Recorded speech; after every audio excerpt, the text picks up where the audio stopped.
in a period when there's a great discussion on morality in this country. There's a great discussion among the older people. The young people of our generation are but just shadows of the older generation. The sins of the fathers are being visited upon the children. The moral and spiritual decadence of adults is being reflected in an intensified departure from moral and spiritual values by young people who have no norm, no moral norm for their actions today. It's the elders, the older generation, that prints and sells the pornographic literature that's on the newsstands of the nation. It's the older generation that makes the lewd and immoral and salacious films.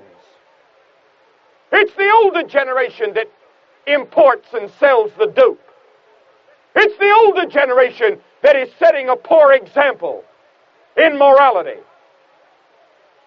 Not only sexual morality, but lying and cheating. In every area of our life, until chiseling and cheating and shortcuts are taken everywhere, and our young people see their fathers and mothers telling so-called white lies, cheating on income tax, taking shortcuts, and they throw up their hands and say, so what? If they can do it, so can we. A young man wrote me a letter the other day. He said, I'm 17 years of age. I was supposed to be at a boyfriend's house to spend the night. Instead, I was in my room. My parents came in with some of their friends. And he said until 2 o'clock in the morning, I saw an orgy, the likes of which I had never dreamed of. And I have now found that my parents have been doing this for years. What is the university student attitude? A growing number of college students do not consider that premarital relations are immoral. On the contrary, they view it not only as a natural expression of affection, but as a valuable experience in personal growth. There's been a shift of society's code of judgment away from moral codes based on religion. And today's campus codes may be tomorrow's national morality. In the 20s, a mother would wonder, what should I tell my daughter about sex? Today the problem has changed to, is there anything left to tell her?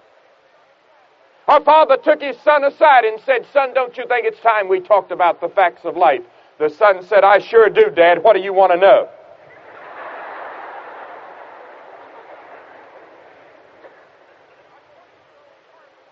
A 20-year-old Harvard junior was quoted by Newsweek the other day as saying, if a Harvard man dates a Radcliffe girl consistently, their friends just naturally assume that they're being intimate.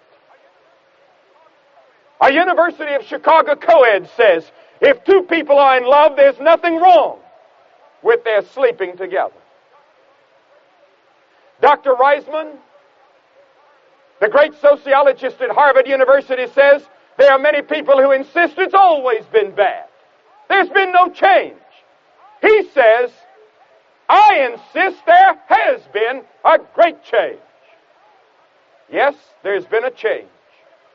And the pressure today on the university and college campus toward immorality is a tremendous thing. The moment you walk on campus, you feel the pressure.